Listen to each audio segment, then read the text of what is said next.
It looks like Hi-Fi Rush is coming to PS5 and Nintendo Switch. As I said when I found this article, let's start our music up again. As I said when I found this article, I think this is a indicator of what's to come for the industry as a whole, and especially the console side of the industry. When it comes to where you're going to start seeing Xbox headed in a direction that you haven't seen with most console players, right? Xbox has been quicker to pivot into non-traditional ways of being competitive in the console side of the market and the industry. It's allowed them to remain competitive with Nintendo and PlayStation as, their competitors of the console side of the gaming industry. And whenever you talk about the traditional strategies around the console side of the market and doing things specifically like it's been done for a long time now, but the biggest play is the first party proprietary software, right? So whether you want to talk about Nintendo, all Nintendo games, right, can only be played on Nintendo hardware. All the PlayStation stuff, whether for the longest time, could only be played on PlayStation. They're getting to where things are being released on PC now, but you can't play PlayStation games on Nintendo. You can't play PlayStation games on Xbox, and the same has been said for Xbox for forever as well. You heard everybody throwing a fit about, I can't play Starfield because I don't have an Xbox. I only have a PlayStation, or I can't play Starfield. I don't think a lot of people were missing out. Probably hindsight, they're like, well, it's probably better that I couldn't play it. But I'm just giving you an example, right? The proprietary first party play has always been a tactic or a scheme to get people to buy into the hardware side of things for that specific platform as well, right? The unfortunate thing about what this has also led to is none of these console players for the longest time have been very good about things like backwards compatibility. There's a lot of issues that come along with it that they're just not very consumer friendly in a lot of ways. But, Xbox has slowly been changing their strategy.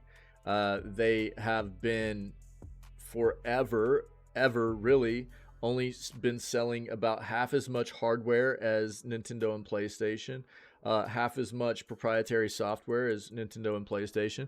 And if you look at roughly the past 5 to 7 years, what they've done is they've changed their strategy. They've moved into things like a very good streaming service, cloud gaming, things of that nature.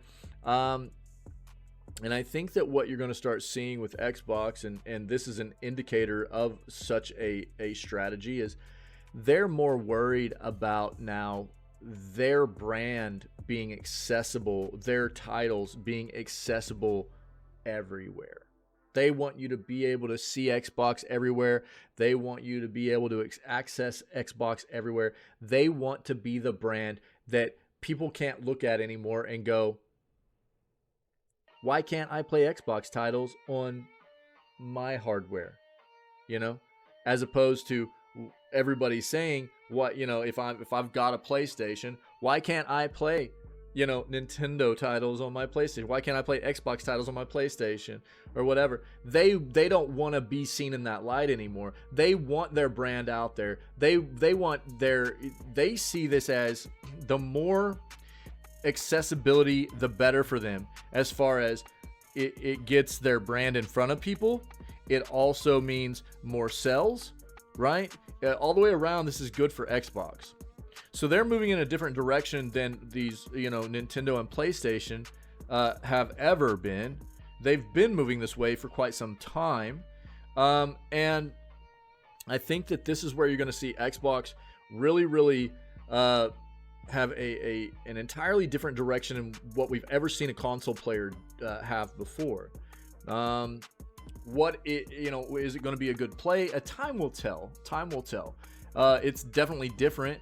We've seen Xbox have to do, like I said, streaming services, cloud gaming. I mean, the different things they've done to remain competitive have been good plays. We've seen the other console players emulate that kind of stuff too, with, to an extent. I'd still say Game Pass is above any other streaming service of PlayStation or Nintendo, because you get day one releases. None of the other ones that will do that. PlayStation's been very adamant about going, we'll never do that. Which, until they do, they'll never be on the same playing field as Xbox is, So, I think that this is the beginning of what's to come for Xbox in releasing proprietary titles on other platforms. And I think that this is actually Xbox winning. I think that they're going to be seen in a better light, and people are going to start going, why aren't PlayStation doing this? Why isn't Nintendo doing this? And it's obvious why. It's the same play that's always happened. If you have to, if you can't play Nintendo games on any other platform, you have to buy their hardware. It's been a forever play. Same thing for PlayStation. If you can't play PlayStation games on any other piece of hardware, you have to buy into PlayStation's hardware, right? But for Xbox, they were already losing that game. They were already losing, on that side of the business anyway. So it seems like a smart play for me, for them to do this. And what this means for them and for the other companies, as far as, will this be a popular play or I don't know. But it makes sense. It really does in a large part to me, especially with the services they offer and stuff. So we'll see what happens. But I think this is an indicator of what we can expect to see coming from Xbox moving forward with more of their first-party proprietary games. Not only, obviously being on their subscription service day one and everything, but in a short time after release, probably hitting other platforms. I don't think you're going to see day one release of proprietary games and everything hitting PlayStation or Nintendo platforms most of the time, but they will eventually, right? Whereas you don't see God of War on Xbox, right? You don't see God of War on Nintendo. Yeah, you don't see flipping Mario Kart on PlayStation. You don't see Mario Kart on Xbox. So I think that's going to be the big difference. And no matter how long those games are out, they don't hit other platforms, right? So I think that's going to be the big difference here. Let's see what this says. A year after it was shadow dropped on Xbox Series X and S and PC, Hi-Fi Rush appears to be set for a release on the PlayStation 5, PS5, and a Nintendo Switch. The discovery comes via a data mine that discovered 2 new t-shirt textures within the game's files. The first texture is a blue design that reads, "I'm here, baby," with a silhouette holding a guitar and a similar pose to Cloud from Final Fantasy. The second is a red, I think it's supposed to be a red shirt that says, "Rock out anywhere," seemingly alluding to the Switch's portability. Hi-Fi Rush Anniversary Update t-shirt,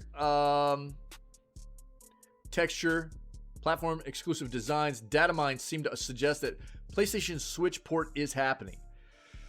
Hi-Fi Rush launched in January of 2023 as a shadow drop from Tango. Right, the game received wide praise from both critics and players for its art style, gameplay, soundtrack, and more. Within 2 months of its release, Hi-Fi Rush had reached over 2 million players. It's a banger of a game. It surpassed 3 million players later last year. Insider Gaming has reached out to Tango and Xbox for comment on the possible release. As of writing, no response has been received. So, if you don't know, Tango is actually a subsidiary of Bethesda and ZeniMax, who Microsoft owns, right? So, obviously a company that is underneath Microsoft and therefore a first-party title for Xbox and Microsoft. And so, we've heard rumors that this was going to be happening, and I think this is just, again, something that you're going to start seeing happen more often probably out of Xbox than you would have ever expected out of any of the other competitors. What that means for the competitiveness of the console market as a whole, I don't really. I think time will tell, you know, how people approach this and what they think about this. But it's definitely different than what we've seen before, right?